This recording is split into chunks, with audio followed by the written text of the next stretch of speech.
Welcome to the Ongava Game Reserve. We're on a game drive and we've stopped at this beautiful clearing.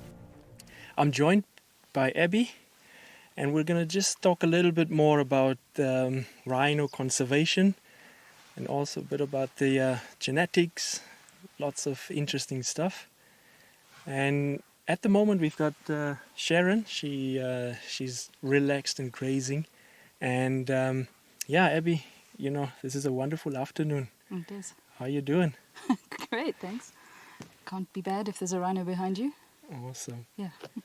Yeah, so you're doing a little bit of genetics and working out some of the family trees of rhinos. How is that important in any way?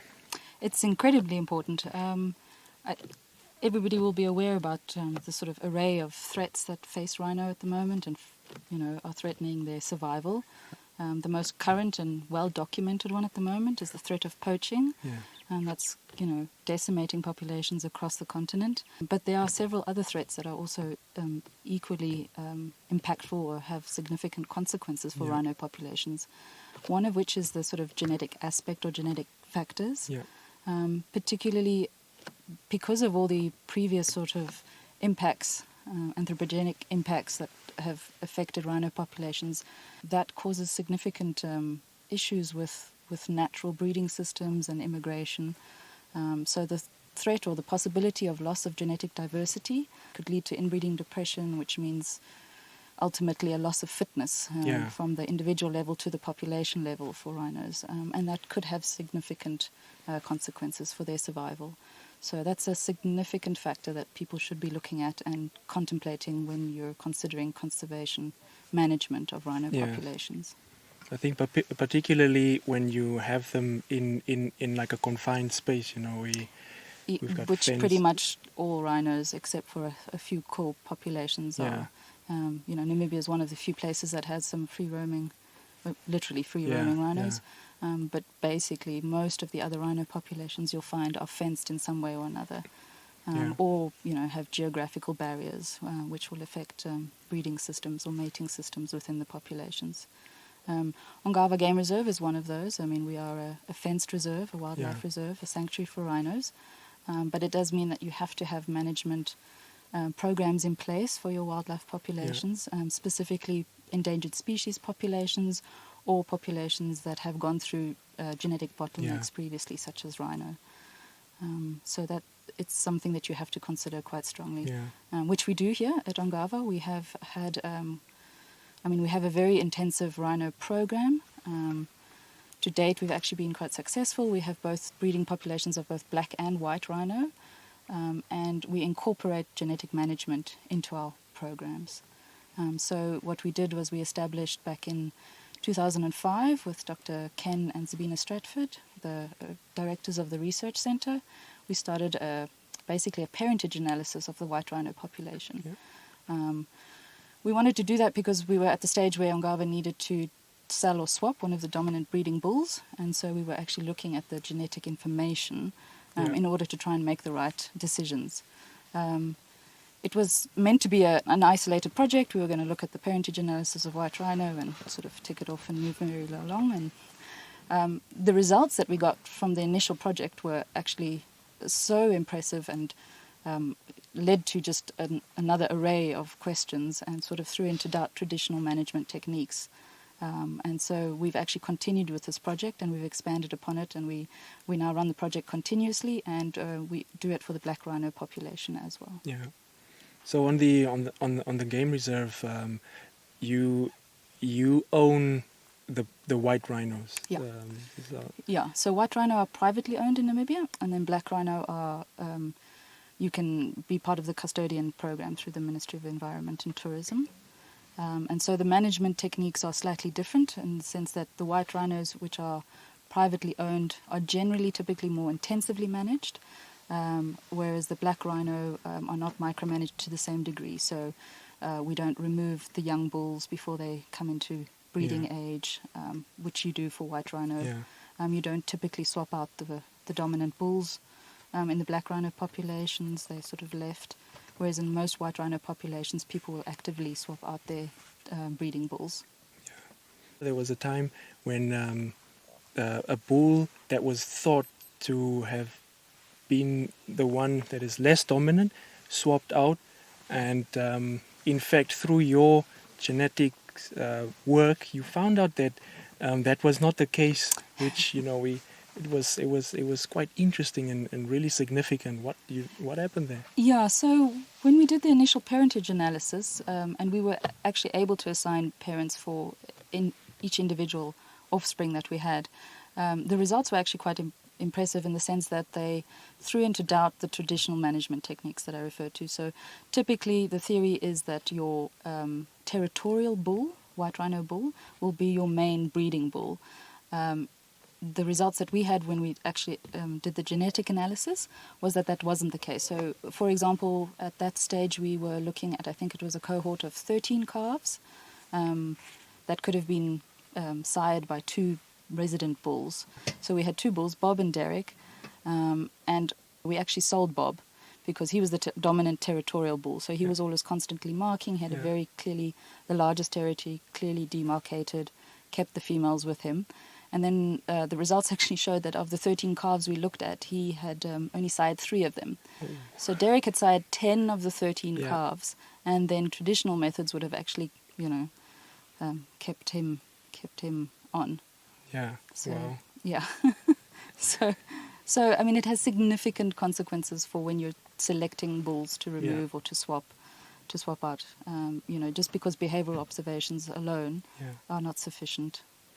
And of course we were talking about how you collect the samples, and there are various methods, and you do it yourself on the game reserve? Yes. What's the process? Yeah, so it's actually quite a lengthy process, and lately there's a few newer techniques that have come along which make it a little bit more affordable and more accessible, which is great for conservation genetics to go forwards. But at the stage when we're doing it, or we still do it, we started with non-invasive sampling. So we wanted to disturb the animals as little as possible. So we would try to collect dung samples. I did that for about 2 years and collected a significant amount of dung. For the black rhino, we found that the quality and quantity of DNA that we managed to extract was good enough to use, but for the white rhino it wasn't. So we had to switch to using tissue or blood samples for them. So we were able to biopsy dart some animals to get tissue samples from them.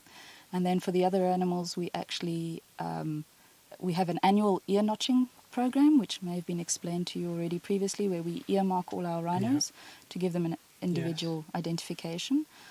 So during that time, every year, I can collect tissue samples or blood samples, which we use for the genetic analysis. And then you do you do that in a lab, or? Yeah, so actually then we set up an on-site small lab, so we do all our DNA extractions here on site. I do that, and then the actual processing of those samples, I take away just the DNA samples. And I used to do it in collaboration with the University of Cape Town, but I now do it at CCF, Cheetah Conservation Fund. They have a very advanced genetics lab there. So I go and process my samples there, which is very convenient, just down the road. I get to see some cheetah. That's interesting.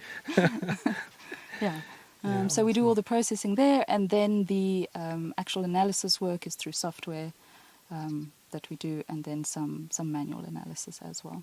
Interestingly, with the white rhino, this was another thing that came up with the project, is that because their genetic variability is so low already, you actually can't just use the software to confidently assign parentage to all the offspring. So the software programs just can't differentiate enough, or to the degree that we wanted it to. So what we had to do is we had to overlay quite a lot of demographic data for the population. Now, we were really lucky in the sense that we have such an intensive rhino monitoring program on Ongava, so we actually had access, and that data was available. Most places won't have access to that, especially not over such a long time period. So that was particularly useful, and you do need that for the white rhino. Less so for the black rhino, but for the white rhino we had to overlay that in order to assign parentage for each individual to the degree of confidence that we wanted. Things that we discovered with the white rhino parentage analysis was that there seems to be, or appears to be, some form of mate selection occurring within our population. So females are definitely selecting for males that they are not related to, Wow. as opposed to related to, even if they have the choice. So we're overlaying that with a lot of territorial and home range behavior to try and look at some possible mechanisms. Like I said, the mechanisms for mate selection are not known, but this could lead to, obviously, inbreeding avoidance, which is essential. So if that could be further understood, that would be critical for other populations as well, if that is the case. The other thing that we discovered was that the newly introduced bulls were actually breeding well before they'd established any home ranges or territories. So that also is quite significant for other populations that are bringing animals into theirs. Yeah. So there were a couple of very interesting and, as I said, impactful findings from that. And literally, the more that we look at, the more there's more questions than answers, really. Wow. Yeah. That's amazing. The genetic bottling, is that how important is that for our country? And if we might lose them through poaching, and the safe havens would be one of the important areas that people travel to come and see these ancient creatures. That what you're doing here essentially is important. Yes. To make sure that you don't have that genetic variation or the species disappear. Yeah, it's important on an individual level and on a population level. So obviously bigger is certainly better in this context. So larger populations are much more robust and are ideally what everybody should be aiming for. Unfortunately, sort of real life doesn't allow for that always. So as I mentioned, you end up with these small isolated populations. So in particular, the black rhino is a very interesting one. Some of the initial findings that we've had are very surprising and will have impact on conservation management, particularly on programs like the custodianship program, because I think what we'd like to do is expand that nationally, and we are in discussions with them to do that, to have a look at the meta populations and then look at the translocated populations, because what we've noticed with our population, the genetics support some of the theories that we've seen, which is basically we have these sort of two hotspots that have formed. So our population is kind of already split into two mini populations, if you like. And the genetics actually shows that they're not breeding between the two hotspots. So even on our small, property with a small population, you're kind of having separation within that already. So, I mean, generation after generation, that's going to have some impacts. So it would be fascinating to look at to see whether that's happening in other translocated properties, or populations, and also to see if that will have a larger impact, which it almost certainly will. And then to look at genetic variation within the different populations and to see if any diversity is being lost, if you're losing any alleles, just in all of the different hotspots, if that's even occurring somewhere else. I mean, we don't fully know why we have these two hotspots. Anecdotally, I think that happens elsewhere as well. And it would be fascinating to investigate, which we are, the mechanisms of why we have these two hotspots, because it's not geographically based. So something's causing them to kind of have these neighborhoods, if you like. But we don't quite yet fully understand why, and how that influences breeding structure and reproductive success within the populations. Yeah. Oh, that's really, really interesting. And I think Sharon's talking to us. So there you have two generations, right, walking past us. So that's also something that we'd like to look at, sort of, is there any loss over several generations? Is there any loss just in sort of the diversity of the markers that we're using?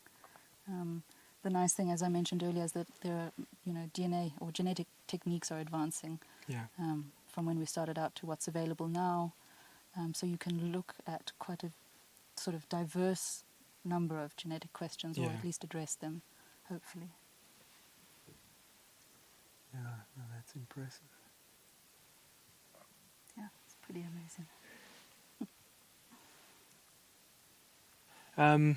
Thank you so much, Abby, for sharing all of that information. And I'm really happy, and I'm sure all the viewers are, that what you are doing is incredibly important. And of course, like you said, not on the game reserve, but nationally. And of course, that will assure that we keep the variation, the genetic variation on a broader spectrum, and it will save the species. It will certainly, hopefully, contribute towards it. It's one tool that must not be ignored in conservation management. Yes. It's not the only tool, and it also can't be taken out of context. But it's certainly critical with these endangered species, and is critical to their survival, Awesome. along with protecting them and everything else, and the habitat that they need. Well, thank you so much. Everybody, that was an awesome afternoon.